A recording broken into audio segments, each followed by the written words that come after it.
ये शेयर करें और शेयर में हम सबसे पहले जी आज हम पढ़ेंगे, कोशिश करेंगे कि describe how the thyroids hormones are being transported in the blood.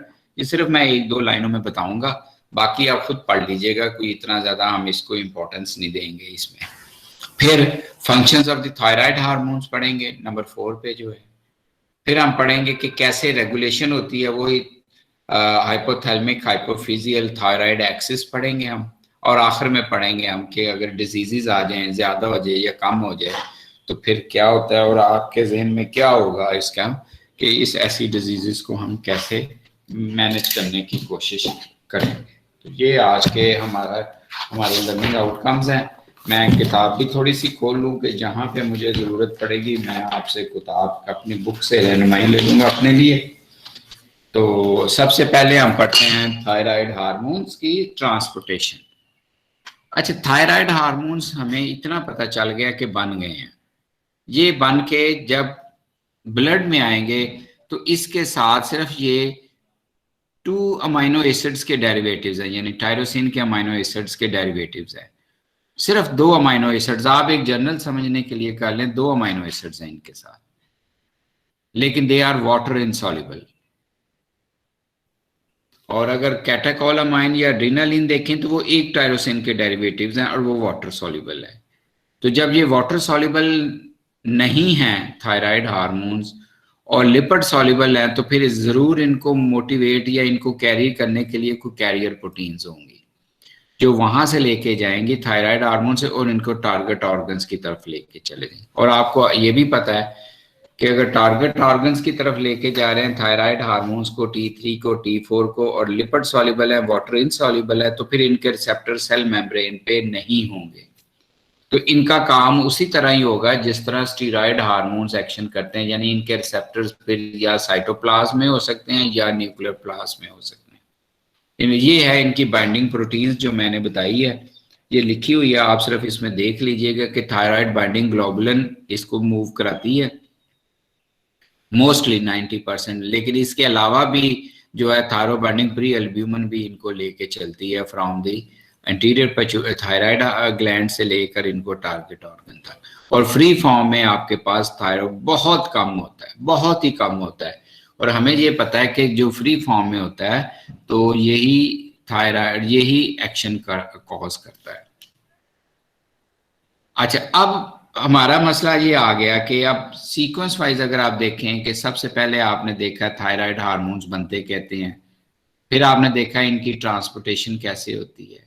अब हमने ये देखना है कि थायराइड हार्मोन्स अब आगे जाके टारगेट ऑर्गन्स के ऊपर क्या काम करता है। यानी हमारा जो नेक्स्ट है वो है कि what is the action of the thyroid hormones on the body. तो आप में से कोई ऐसा है जिनको पता हो थायराइड हार्मोन्स का एक्शन, कोई बताएंगे? सर मेटाबॉलिज्म को इनहांस करता है, सर मेटाबॉलिज्म को जेनेसिस इनहांस करता है। बारी बारी हम बिल्कुल, ये मेटाबॉलिज्म को इनहांस करता है और मेटामॉर्फोसिस में भी हेल्प करते हैं सर ग्लूकोनियोजेनेसिस भी करता है।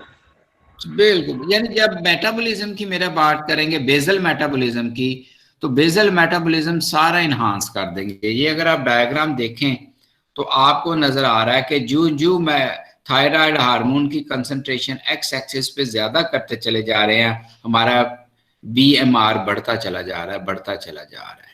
और आपको पता है बेसल मेटाबॉलिज्म मीन सबका मेटाबॉलिज्म, चाहे वो फैट्स हैं, चाहे वो कार्बोहाइड्रेट्स हैं, चाहे वो प्रोटीन्स हैं। अब वो चाहे एनाबॉलिज्म है चाहे कैटाबॉलिज्म है, चाहे आप ग्लूकोज की सिंथेसिस का लें, चाहे ग्लूकोनियोजेनेसिस का लें, चाहे लिपोलाइसिस का लें, चाहे लिपोजेनेसिस का लें, चाहे प्रोटीन सिंथेसिस का लें, चाहे प्रोटीन लाइसिस का लें, ये ओवरऑल सारे के सारे मेटाबॉलिज्म को इनहांस कर देता है। तो ये इनका स्पेसिफिक फंक्शंस हैं कि दिस आर कॉल्ड दी, और इसके जो रिसेप्टर्स हैं मोर और less these receptors are present on the every cell of the body. कोई ऐसा सेल नहीं जो इनके एक्शन से किया हो, दूर किया। तो बारी बारी अगर BM आप करते हैं तो हम ऐसा करते हैं कि हम सबसे पहले देख लेते हैं कि इसका काम क्या है। मेटाबॉलिज्म पे। अच्छा, आपको पता है हमारा जो भी मेटाबॉलिज्म है वो सारे का सारा ऑक्सीजन है, एरोबिक रेस्पिरेशन है ज्यादा से ज्यादा। अगर एरोबिक रेस्पिरेशन है तो फिर ये जरूर सेल के अंदर होगी, ये भी पता चल गया, और सेल के अंदर है तो फिर माइटोकॉन्ड्रिया के अंदर होगी। तो सबसे पहले हमारा क्या होगा कि हमारे पास numbers of the mitochondria will be increased. अगर माइटोकॉन्ड्रिया का नंबर इंक्रीज हो गया तो माइटोकॉन्ड्रिया का साइज भी इंक्रीज हो जाएगा। यानी ना सिर्फ नंबर बल्कि साइज भी इंक्रीज हो गया। इसकी वजह से number of the activity of the mitochondria is increase.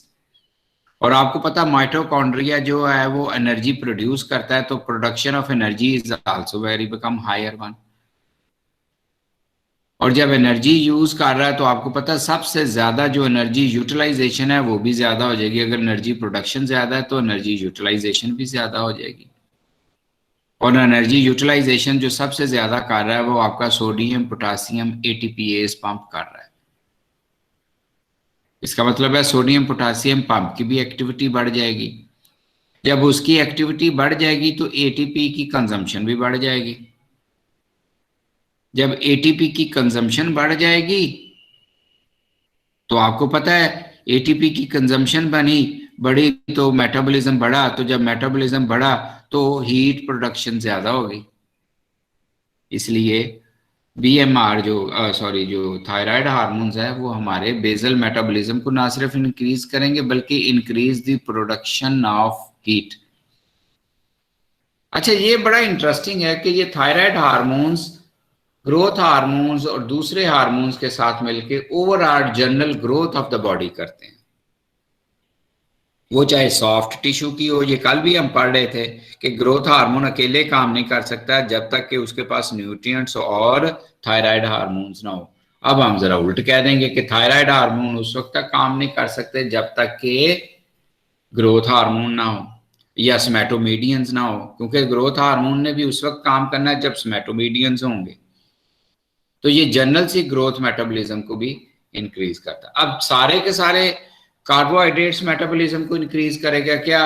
Glycogenolysis ज्यादा कर देगा, ग्लाइकोजिनोजेनेसिस ज्यादा कर देगा, ग्लूकोनियोजेनेसिस ज्यादा कर देगा, मीन तमाम मेटाबॉलिज्म को इंक्रीज कर देगा ताकि एनर्जी की प्रोडक्शन ज्यादा से ज्यादा और एनर्जी ज्यादा से ज्यादा यूटिलाइज होनी शुरू हो जाए और ग्रोथ के लिए अवेलेबिलिटी हो जाए। जब ऐसी बातें हैं तो फिर जाहिर है बॉडी में भूख भी बढ़ जाएगी, बिकॉज न्यूट्रिएंट्स चाहिए होंगे। तो फीड इनटेक भी, आपकी फूड इनटेक भी बढ़ जाएगी, एपिटाइट भी बढ़ जाएगी। जब एपिटाइट बढ़ेगी तो आपकी विटामिन रिक्वायरमेंट भी बढ़ जाएगी, इसलिए more and more vitamins will be needed. अब आप देखें काम एक कर रहा है क्या? सिर्फ बीएमआर की एक्टिविटी को इनहांस कर रहा है जिससे सारे मेटाबॉलिज्म बढ़ रहे हैं। अच्छा, जब ये सारे के सारे मेटाबॉलिज्म बढ़ रहे हैं तो फिर इसका मतलब है ऑक्सीजन की रिक्वायरमेंट भी बढ़नी चाहिए हमें। अभी हमने कहा कि ये एरोबिक रेस्पिरेशन है। अगर ऑक्सीजन की रिक्वायरमेंट बढ़ रही है तो हमारी रेस्पिरेटरी रेट भी बढ़ रहा है। अब ज्यादा से ज्यादा हम ऑक्सीजन को लेके जाएंगे। ज्यादा से ज्यादा ऑक्सीजन बॉडी के अंदर ले जाने का एक ही तरीका है कि हम अपना रेस्पिरेटरी रेट इंक्रीज कर दें। जब रेस्पिरेटरी रेट इंक्रीज होगा तो ज्यादा से ज्यादा ऑक्सीजन रिक्वायरमेंट होगी हमारी बॉडी को, तो हमारी हार्ट की एक्टिविटी भी इंक्रीज कर जाएगी। हार्ट की एक्टिविटी क्या इंक्रीज करेगी? ना सिर्फ हार्ट रेट इंक्रीज कर देगा बल्कि contractility, the force of the contraction will also be increased. यानी ना सिर्फ frequency of the heartbeat increase होगी बल्कि कॉन्ट्रैक्टिलिटी फोर्स भी बढ़ जाएगी। इसलिए आपने ये बड़ा सोचा होगा या सुना होगा कि जिनके हार्ट फौरन पंप करना शुरू कर देते हैं एकदम, ऐसे जैसे हार्ट निकल के बाहर आना शुरू हो गया, यानी बहुत ज्यादा हार्ट बीट भी होगी और कंट्रैक्टिलिटी भी होगी, तो हम सबसे पहले उसके थायराइड हार्मोन करवाते होते हैं। क्योंकि हमें पता है कि अगर थायराइड हार्मोन लेवल से ज्यादा आ जाएंगे तो ये हार्ट बीट और हार्ट स्ट्रेंथ दोनों इंक्रीज कर देंगे। और जाहिर है काम क्यों कर रहे हैं? ताकि हमारी ब्लड सप्लाई ज्यादा हो। ब्लड सप्लाई इसलिए ज्यादा हो तो कि ऑक्सीजन रिक्वायरमेंट हमारी ज्यादा हो चलेगी। दूसरा जो काम है that they are also responsible for increase intestinal motility. इसलिए अगर थायराइड हार्मोन की कंसंट्रेशन इंक्रीज हो जाएगी हमारे ब्लड में, तो हो सकता है कि हमारी गैस्ट्रिक मोटिलिटी इतनी ज्यादा हो जाए कि वो एनिमल या ह्यूमन बीइंग जो है वो डायरिया में चला जाए। अच्छा, इसका जो सबसे इंपॉर्टेंट काम है ना, वो अभी हम बात कर रहे थे कि वो मेटाबॉलिज्म पे है और वो डेवलपमेंट पे है, वो ग्रोथ पे है। अभी आपने मुझे बताया कि सबसे इंपॉर्टेंट काम है उसकी जनरल बॉडी ग्रोथ। हमने ये देखा कि another very important function is not only the skeletal muscles growth but also in the brain development. और इसलिए अगर ड्यूरिंग द प्रेगनेंसी अगर फीटस में थायराइड हार्मोन का लेवल पूरा ना हो तो उसकी ब्रेन डेवलपमेंट भी रुक जाती है और वो बच्चे जो हो गए मेंटली रिटार्डेड हो जाते हैं। अब ये जो मेंटली रिटार्डेशन है या ब्रेन की ग्रोथ है या ब्रेन की ग्रोथ डेवलपमेंट है, ये डिपेंड करेगा कि क्या थायराइड हार्मोन की डेफिशिएंसी ड्यूरिंग प्रेगनेंसी हुई, during early stage of life हुई या आफ्टर अडल्ट स्टेज हुई। ये नहीं मतलब कि जी अगर अडल्ट के बाद अगर थायराइड हार्मोन्स नहीं आ रहे तो कोई बात नहीं, ब्रेन तो डेवलप हो चुका हुआ है। No, the activity of the brain still needs thyroid hormones. इसलिए अगर आफ्टर अडल्ट अगर थायराइड हार्मोन्स कम हुए हैं तो फिर ब्रेन एक्टिविटी भी रिटार्ड हो जाएगी। इसलिए ऐसे पेशेंट जिनको थायराइड हार्मोन कम आ रहे होंगे वो बड़े स्लगिश होंगे, उनकी ब्रेन एक्टिविटी बड़ी स्लो होगी, उनकी थिंकिंग पावर बड़ी स्लो होगी, उनकी रिस्पांस करने की अगेंस्ट द स्टिमुलस बड़ी स्लो होगी। जब स्लो होगी तो सारा वक्त सोते रहेंगे, अलर्ट नहीं होंगे, मेरी तरह क्लास में भी बैठे ऊँघ रहे होंगे। और अगर खुदा ना खास्ता ये एक्टिविटी इंक्रीज होगी अगर थायराइड हार्मोन्स की किसी वजह से, तो फिर बताएं क्या होगा?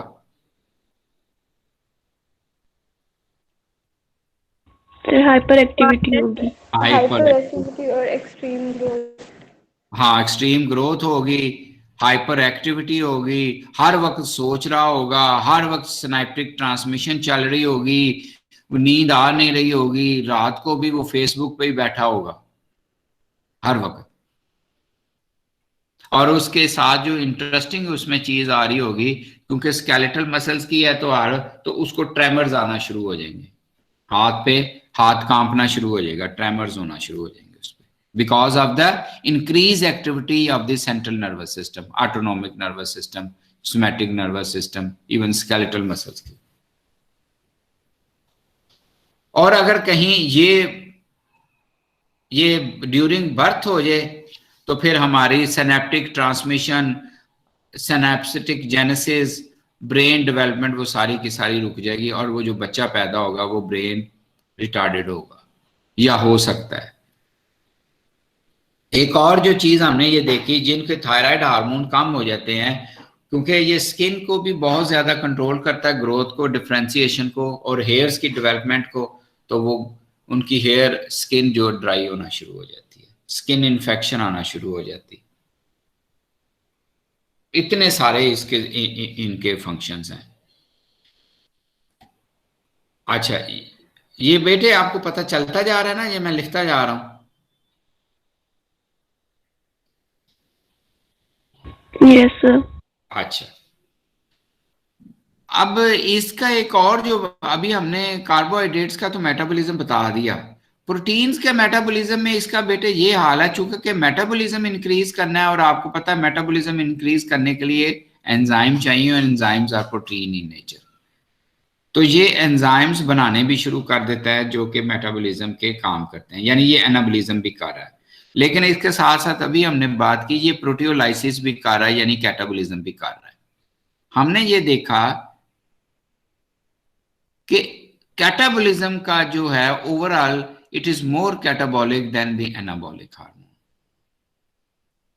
इसलिए अगर थायराइड हार्मोन्स की कमी होगी और आप खाना पीना ठीक कर रहे हैं तो चांसेस ये हैं कि आपकी ग्रोथ हो जाएगी, आपकी ग्रोथ इर्रेगुलर किस्म की ग्रोथ होगी, प्रोपोर्शनेट ग्रोथ नहीं होगी, कद में छोटे होंगे लेकिन वैसे मोटे से बने होंगे क्योंकि डेफिशिएंट। लेकिन अगर आपके ज्यादा थायराइड हार्मोन आ गए तो उसका ये होता है नुकसान कि ये मोर कैटाबॉलिक होता है और मसल्स वेस्टिंग स्टार्ट हो जाती है क्योंकि ग्लूकोनियोजेनेसिस बहुत ज्यादा बढ़ चुकी होती है। जो फैट्स की जो मेटाबॉलिज्म है ये ज्यादा जो है वो फ्री फैटी एसिड्स को मूव कराता है, लेकिन ओवरऑल ये क्या करता है, थायराइड हार्मोन अगर कम हो तो बॉडी में ब्लड में कोलेस्ट्रॉल हाई हो जाता है। ये बड़ी इंपॉर्टेंट चीज है। अब आप मुझे बताएं ऐसा पेशेंट जिसमें क्रोनिक में हाइपोथायराइडिज्म है, यानी कि थायराइड हार्मोन्स कम निकल रहे हैं, हाइपोथायराइडिज्म है, तो उसका ब्लड का कोलेस्ट्रॉल लेवल क्या होगा? मेरा आपसे क्वेश्चन। हाई होगा। हाई होगा। हाई होगा। अगर हाई हुआ तो क्या होगा? हार्ट डिजीजेस हो सकते हैं। कार्डियोवैस्कुलर डिजीजेस होने के चांसेस ज्यादा होंगे, बहुत ज्यादा। इसलिए वो जो पेशेंट है उनमें हार्ट डिजीजेस के चांसेस इतने ज्यादा हो जाते हैं कि वो कार्डिक फेलियर की तरफ, हार्ट स्ट्रोक की, हार्ट अटैक की तरफ ज्यादा चलना शुरू हो जाता है। और अगर थायराइड हार्मोन्स बॉडी में कम हो जाएं तो क्या होगा? सर अभी कम वाली बात की। हाँ ये सॉरी, Yes, ज्यादा sir. थायराइड हार्मोन्स तो फिर क्या होगा? कोलेस्ट्रॉल कम हो जाएगा, फिर कोलेस्ट्रॉल कम हो जाएगा। बिल्कुल बिल्कुल। तो इसके ये है। अलावा हार्ट बीट तेज हो जाएगी।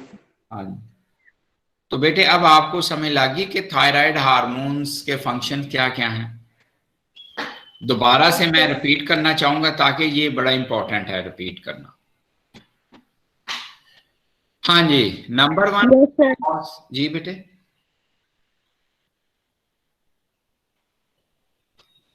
चलें आप मुझे बताते चले जाएं नंबर वन कर करके कोई फंक्शंस।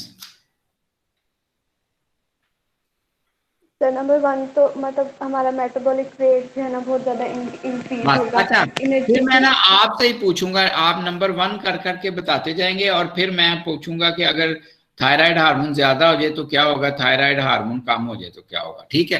अच्छा जी, बीएमआर रेगुलेट करता है, अगर थायराइड हार्मोन ज्यादा हो गए तो क्या होगा? सर बीएमआर इंक्रीज हो जाएगा बहुत ज्यादा, और अगर कम हो गया तो बीएमआर डिक्रीज हो कम जाएगा। हो जाएगा।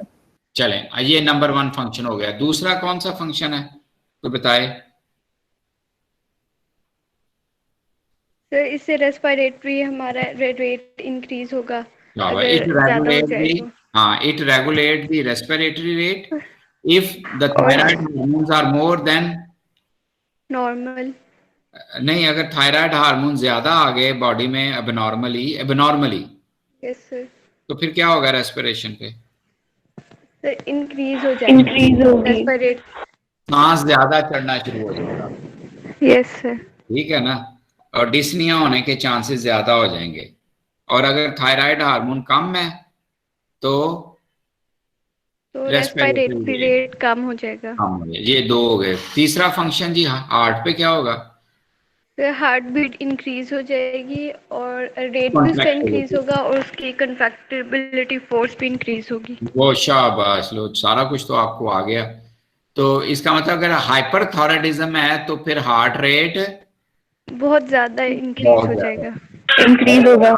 शाबाश। और अगर थायराइड हार्मोन बहुत कम हो गए, हाइपोथायराइडिज्म हो गई तो हार्ट रेट डिक्रीज हो जाएगा।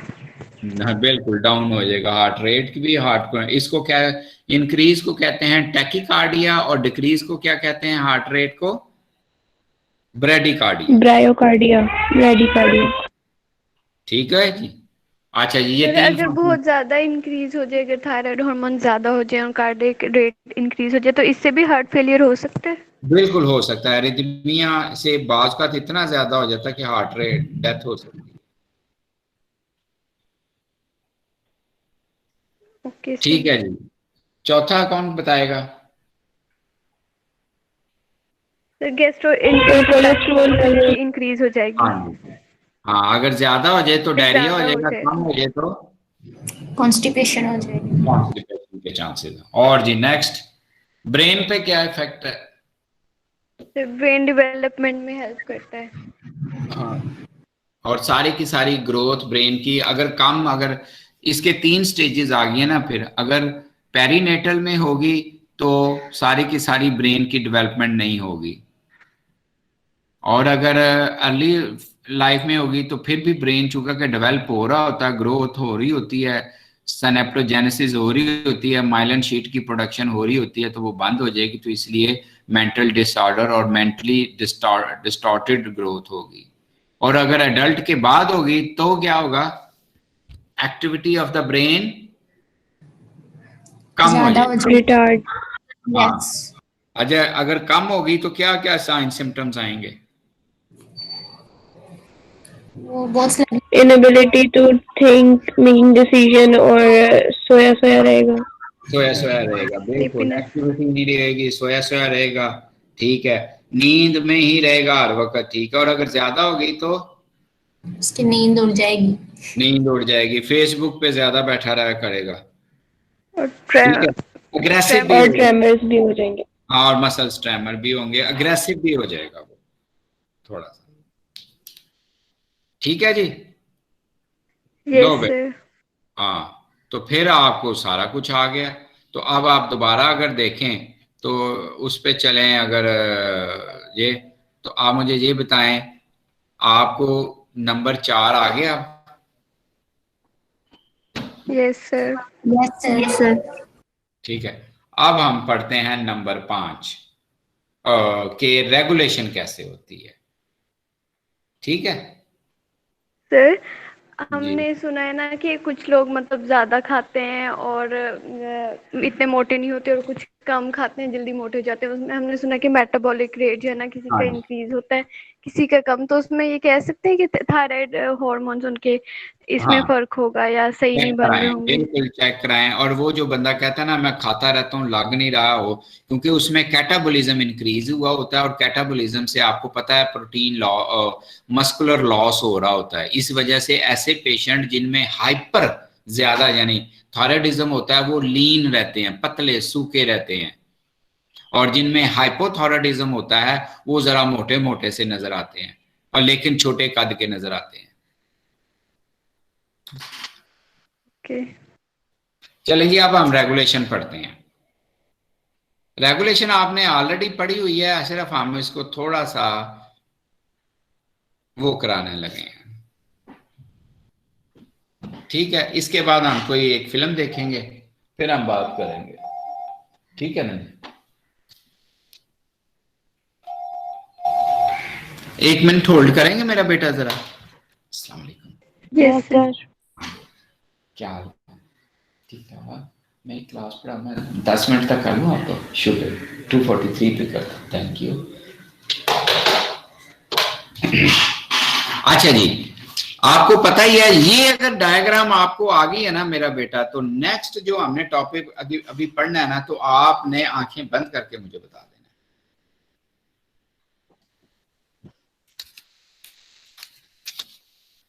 अब क्या होगा कि हाइपोथैलेमस से रिलीजिंग हार्मोन निकलता है जिसको कहते हैं थायराइड रिलीजिंग हार्मोन।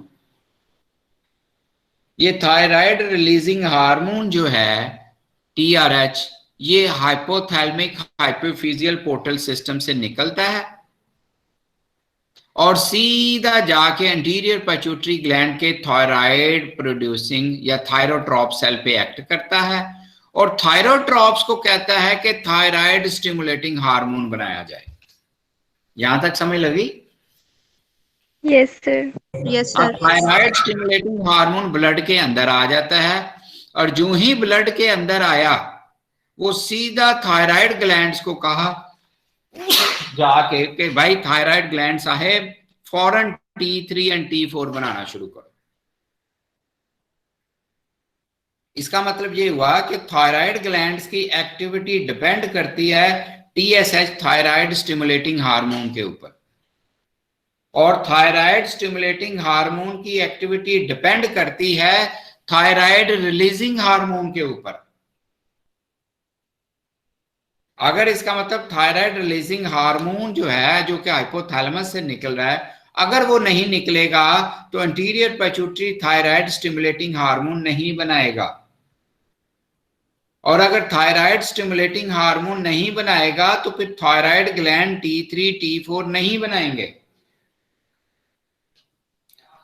इसलिए ये T4 और T3 जो है ये आगे जाके या एंटीरियर पिट्यूटरी ग्लैंड को या हाइपोथैलेमस को जाके कहता है कि जनाब अब हमारे पास बंद कर दो, क्योंकि एनफ में सारे के सारे T3 और T4 हमारे पास अवेलेबल है, and there is no need for this one. दे दें इसको डिपार्टमेंट।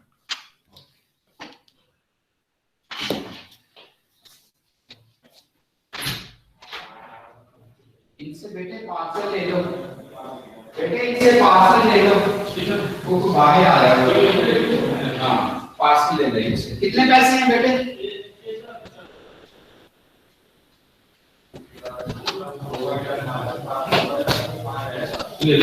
हाँ इनसे पार्सल ले। बेटे 1 मिनट होल्ड कीजिएगा जरा।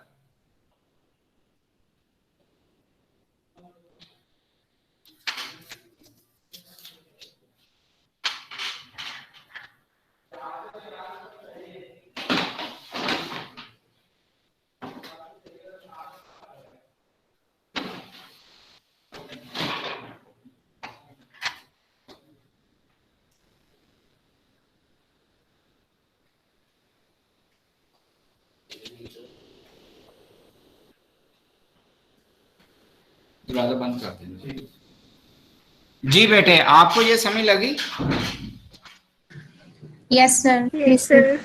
अब क्वेश्चन ये आया कि अगर थायराइड हार्मोन T3 T4 जो है वो TSH ने बनाने हैं तो TSH करेगा क्या?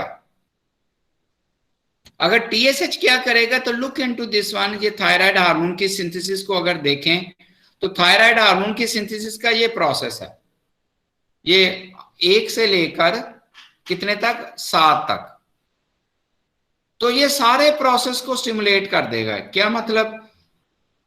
ये थायरोग्लोबुलिन बनाना ज्यादा कर देगा, ये आयोडीन पंप इंक्रीज कर देगा,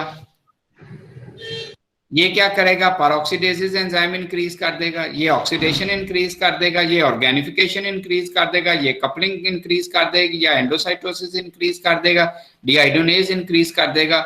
मतलब के सारे स्टेप्स जो होंगे जो कि इसके लिए जरूरी थे वो सारे के सारे इंक्रीज कर देगा। वो ये लिखे हुए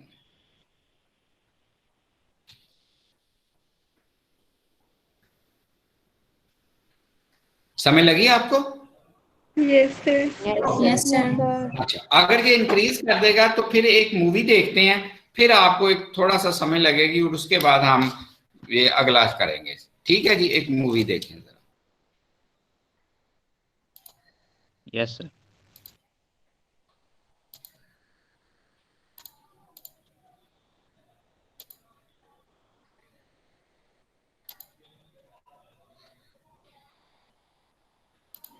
मैं पहले देख लूं कौन सी मूवी बेटे आपको पढ़ानी है। HSRB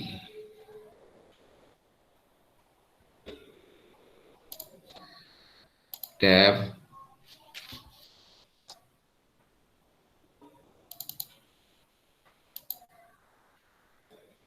जी नजर आई? Yes sir. Yes sir. चलें। Yes sir. Plasma levels of the thyroid hormone triiodothyronine and thyroxine are maintained within a narrow range. Too much can lead to hyperthyroidism, and too little can lead to hypothyroidism.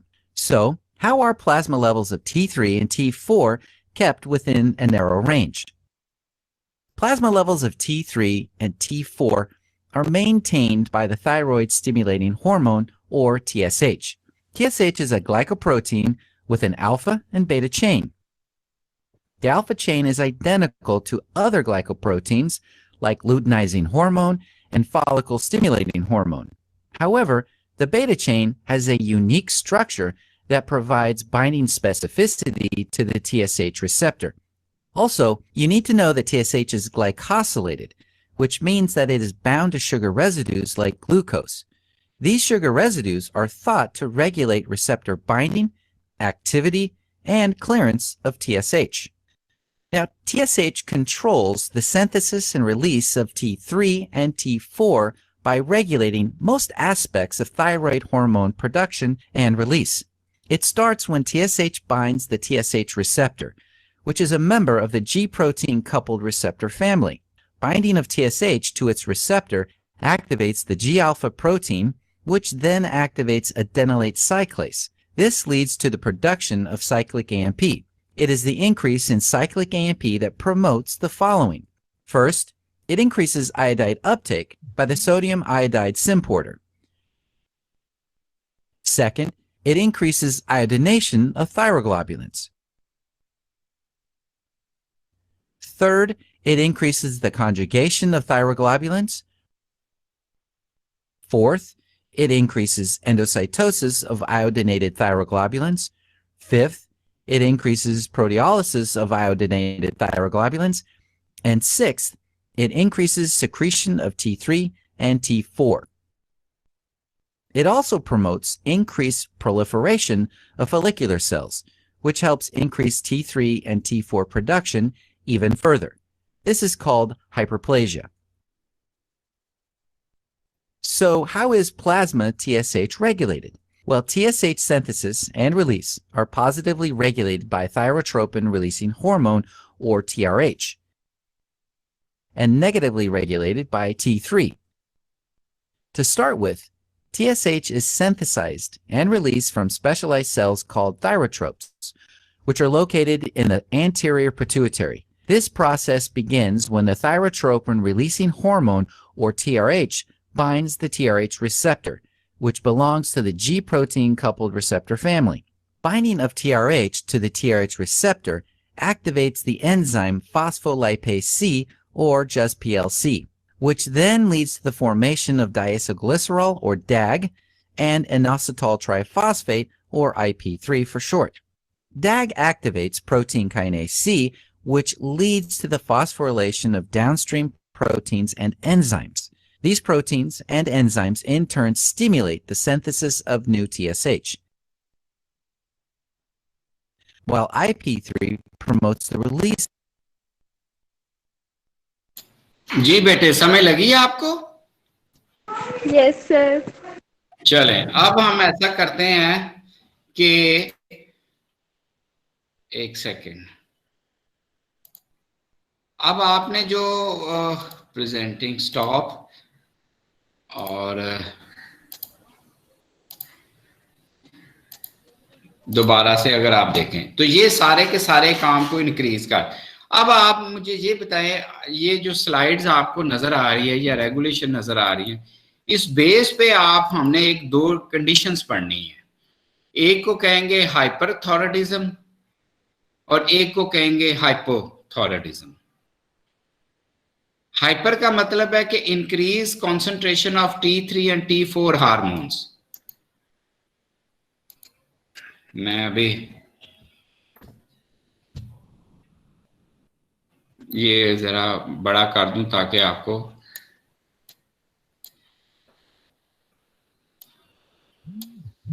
अच्छा, अब आप मुझे बताएं वो कौन सी ऐसी condition हो सकती हैं जिनमें आपको नजर आए कि हाइपरथायरॉयडिज्म हो सकता है, यानी ज्यादा हो सकता है। जी बेटे। थायराइड रिलीजिंग हार्मोन ज्यादा रिलीज होगा तो उसकी वजह से थायराइड स्टिमुलेटिंग हार्मोन भी ज्यादा रिलीज होगा और ज्यादा से ज्यादा T3 और T4 प्रोड्यूस होंगे। यानी एक हमें ये पता चला कि किसी तरीके से हाइपोथैलेमस का पैरावेंट्रिकुलर न्यूक्लियाई जो कि TRH रिलीज करता है, उसका कोई ना कोई कैंसरस या कोई ना कोई ट्यूमर आ गया और उस ट्यूमर की वजह से TRH इतना ज्यादा रिलीज होना हो गया। अब यही TRH इंटीरियर पिट्यूटरी ग्लैंड को कहेगा कि जनाब आप क्या रिलीज करो, TSH रिलीज। तो क्या करेगा, TRH कंटिन्यूसली पुश करता चला जाएगा TSH, और TSH क्या पुश करता चला जाएगा थायराइड ग्लैंड को, और थायराइड ग्लैंड की सारी एक्टिविटी को इंक्रीज कर देगा। उसका नंबर 1 से लेकर नंबर 7 नंबर 8 स्टेप सारे इंक्रीज कर देगा। उसके सेल नंबर भी इंक्रीज कर देगा, उसके सेल का साइज भी इंक्रीज कर देगा, क्योंकि ये ट्रॉफिक हार्मोन है तो ये इसकी ग्रोथ को भी मैनेज करता है। इसका मतलब ये हुआ कि वो जो थायराइड ग्लैंड है वो साइज में भी बढ़ना शुरू हो जाएगा। और ऐसा ग्लैंड जो साइज में बढ़ना शुरू हो जाए उसको कहते हैं गॉइटर। इसका मतलब है वो उसका साइज भी बढ़ा जाएगा और वो गॉइट्रोजेनिक भी होगा और T3 T4 बहुत ज्यादा बनने शुरू हो जाएंगे। अब T3 T4 क्या करेगा, ये ऊपर जाएगा, हाइपोथैलेमस को कहेगा क्या करो कि TRH निकालना बंद करो। मेरा आपसे क्यों सवाल है, क्या TRH निकलना बंद हो जाएगा? नो सर, क्योंकि वो तो ट्यूमर बना हुआ है तो हाँ, इसलिए अनकंट्रोल्ड नेगेटिव फीडबैक मैकेनिज्म बंद हो चुका होगा। इस वक्त अगर आप उसका ब्लड पिक्चर अगर आप देखेंगे उस पेशेंट की, तो उस ब्लड पिक्चर में आपको क्या क्या चीजें नजर आ रही होंगी? जी मुझे बताएं। T3 T4 का लेवल कम होगा, ज्यादा होगा? ज्यादा होगा सर। T4 का ज्यादा होगा, TSH का भी ज्यादा होगा। TSH का भी ज्यादा होगा। TRH का ज्यादा होगा? Yes sir.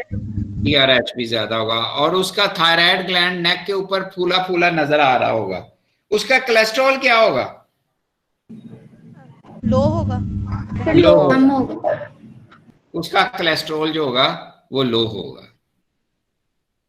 चलें फर्ज कीजिए खुदा ना खास्ता कोई ट्यूमर आ गया एंटीरियर पिट्यूटरी ग्लैंड का, थायरोट्रॉप सेल्स का। अब थायरोट्रॉप सेल्स का जब आया तो उसने कंटिन्यूसली TSH बनाना शुरू कर दिया। TSH ने उसी तरह काम किया, थायराइड ग्लैंड को ज्यादा कर दिया, बड़े कर दिया और वो सारा काम शुरू हो गया। अब T3 T4 का लेवल बढ़ना शुरू हो गया। ये T3 T4 लेवल जाके उसको ऊपर जाके कहेगा, हाइपोथैलेमस को कहेगा कि भाई TRH निकालना बंद कर दो। मुझे बताएं कि TRH निकलना बंद होगा या नहीं होगा? हो जाएगा। वो तो बंद हो जाएगा। वो बंद हो जाएगा। एंटीरियर पिट्यूटरी ग्लैंड का TSH निकलना बंद होगा या नहीं होगा? नहीं होगा। वो नहीं होगा। इसका मतलब है ऐसा पेशेंट जिसका अब उसका अगर ब्लड पिक्चर चेक करें तो उसके T3 T4 लेवल क्या होगा? इंक्रीज ज्यादा होगा। उसका TSH लेवल क्या होगा? भी हाई इंक्रीज। होगा। और उसका TRH लेवल क्या होगा? नॉर्मल। लो होगा। वो नॉर्मल होगा सर। नॉर्मल या नहीं होगा? तो इसका मतलब है हम TRH देख के हम ये देख सकते हैं कि कैंसरस जो टिश्यू है वो हाइपोथैलेमस से है या पिट्यूटरी से है। में है। अच्छा फर्ज कीजिए खुदा ना खास्ता कैंसरस टिश्यू थायराइड का हो गया, अब क्या होगा? थायराइड सेल्स के जो फॉरेन फ्लोकुलर सेल्स हैं वो T3 T4 निकल ज्यादा बनाना शुरू कर देंगे। जी आजू आजू। यस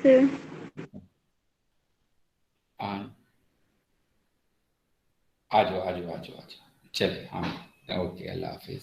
हाँ जी बेटे ठीक है जी।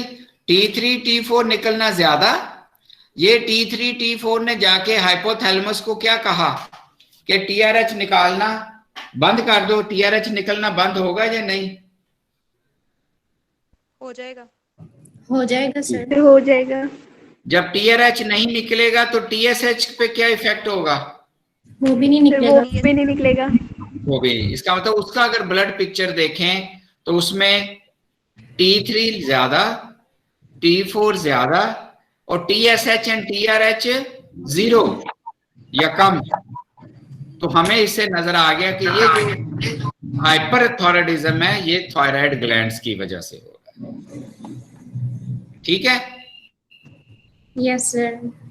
अच्छा आप मुझे बताएं उस पेशेंट के साइन सिम्टम्स क्या होंगे, बताएं। सर तो जिसमें उसका नेक साइज भी ज्यादा होगा। नेक्स्ट उसका साइज ज्यादा होगा, रेस्पिरेटरी रेट थायराइड ज्यादा होगा, रेस्पिरेटरी रेट ज्यादा होगा, मेटाबॉलिक रेट ज्यादा होगा। जब मेटाबॉलिक रेट ज्यादा होगा तो एनर्जी ज्यादा प्रोड्यूस होगी, तो उसको फिर गर्मी ज्यादा लगेगी। ज्यादा लग रही, तो वो हीट इनटॉलरेंट होगा। सर्दी में चाहे बैठाते रहे उसको कोई फील नहीं होगा, but he will become heat intolerant. और क्या होगा, स्वेटिंग हो रही होगी उसको बहुत ज्यादा। मोटा होगा पतला होगा? फिर पतला होगा और पतला होगा उसको सर। डायरिया भी हो सकता है। डायरिया भी हो सकता है, ठीक है। और इंक्रीज रेस्पिरेशन। Increase respiration. और क्या होगा उसका साइन सिम्टम्स? कार्डियक डिजीजेस भी हो सकते हैं इसको। कार्डियक डिजीजेस भी हो, लेकिन उसका कोलेस्ट्रॉल कट होगा। हाँ, लेकिन एरिथमिया की वजह से हो सकता है। डायरिया होगा और अग्रेसिव होगा। हाइपर एक्टिविटी, ट्रेमर्स होंगे। नींद नहीं आएगी। ट्रेमर हो सकता है, नींद नहीं आएगी, मसल ट्रेमर्स। मसल ट्रेमर होंगे। तो क्या यही चीजें नहीं अभी आपने जो मुझे बताई, ये यही नहीं लिखा हुआ? जरा पढ़े।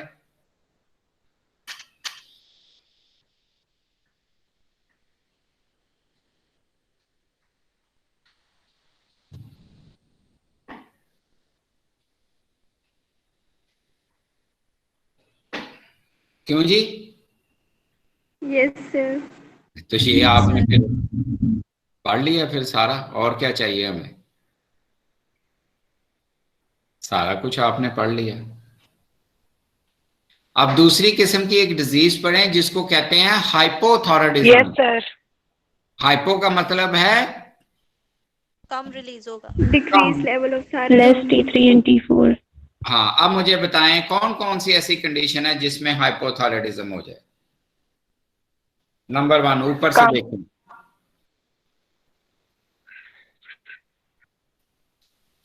हाइपोथैलेमस का हाइपोथैलेमस टीआरएच रिलीज करना बंद कर देगा। हाँ, कोई डैमेज होगी हाइपोथैलेमस के पैरावेंट्रिकुलर न्यूक्लियाई और उसने टीआरएच निकालना बंद कर दिया, ठीक हो गया। और नंबर 1 डिजीज। और या फिर पिट्यूटरी के अंदर कोई डैमेज हुआ तो वो टीएसएच रिलीज करना बंद कर देगा। या एंटीरियर पिट्यूटरी ग्लैंड का कोई वो हिस्सा डैमेज हो गया जिसकी वजह से टीएसएच निकलना बंद हो गया। और या थायराइड ग्लैंड को भी कोई प्रॉब्लम हो सकता है जिसकी वजह से वो इन्फेक्शन ऑफ थायराइड ग्लैंड हो गया, या थायराइड ग्लैंड सर्जिकली रिमूव कर दिया गया, या थायराइड ग्लैंड की ऐसी वायरल इन्फेक्शन होगी जिससे उसने हार्मोन बनाना बंद कर दिया, या वो हार्मोन बनाने की मशीनरी खराब हो गई उसकी, या उसका आयोडीन पंप बंद हो गया, या उसके पर ऑक्सीडेजेस एंजाइम बंद हो गए, या उसके पास थायरोग्लोबुलिन निकलना बंद हो गया। ये सारे के सारे। और इसमें सबसे इंपॉर्टेंट जो हमने पढ़ते हैं हाइपोथायराइडिज्म में, that is called iodine deficiency. याद आई? Yes sir. Yes sir. अब जब आयोडीन डेफिशिएंसी से T3 T4 जब होगा, अब उसका लेवल क्या होगा बॉडी में T3 T4 का? सर लो। जब ये लो होगा तो ये जाके ऊपर हाइपोथैलेमस को क्या कहेगा? रिलीज ये थायराइड रिलीजिंग फैक्टर रिलीज करे। इसका मतलब TRH का लेवल हाई होगा। Yes sir. यस। और अगर TRH का लेवल हाई हुआ तो ये TSH के लेवल को क्या होगा? ये भी वो भी हाई होगा। वो भी हाई यस होगा। सर। जब TSH हाई होगा तो थायराइड ग्लैंड को जाके कहेगा ज्यादा से ज्यादा T3 T4 बनाओ। लेकिन थायराइड ग्लैंड लेकिन वो नहीं बनाएगा। नहीं कर सकेगा क्योंकि तो T3 T4 कम ही रहेगा, ये स्टिमुलेट करता चला जाएगा, थायराइड हाइपोथैलेमस ज्यादा रिलीज करता चलेगा, TSH ज्यादा रिलीज होगा। थायराइड ग्लैंड को ये कह सकेगा, ओहो थायराइड ये समझ रहा होगा, वो उसकी ग्रोथ को, सेल की ग्रोथ को, सेल को ज्यादा से ज्यादा साइज में बढ़ना शुरू करा देगा, जिसको गॉइटर कहते हैं। क्योंकि वो तो ये समझ रहा होगा TSH के यार ये बना नहीं रहा सही, उसको क्या पता अंदर से मसले मसाइल हो रहे हैं। और इस तरह उसका T3 और T4 लेवल कम होगा, राइट? Yes sir. तो ये है हाइपोथायराइडिज्म। हाइपो में दोनों में होता है। ठीक है, हाँ, इसका मतलब ये हाइपो और हाइपर दोनों में हो सकता है, ये देखें अगर आप, बाकी फिर हम कल नेक्स्ट टाइम पढ़ लेंगे, ठीक है जी? टाइम हो यस गया, sir. Yes sir. Yes sir. चलें फिर, थैंक यू बेटे, thank you very much, sir Allah Hafiz. Allah Hafiz, Allah Hafiz sir. Allah Hafiz.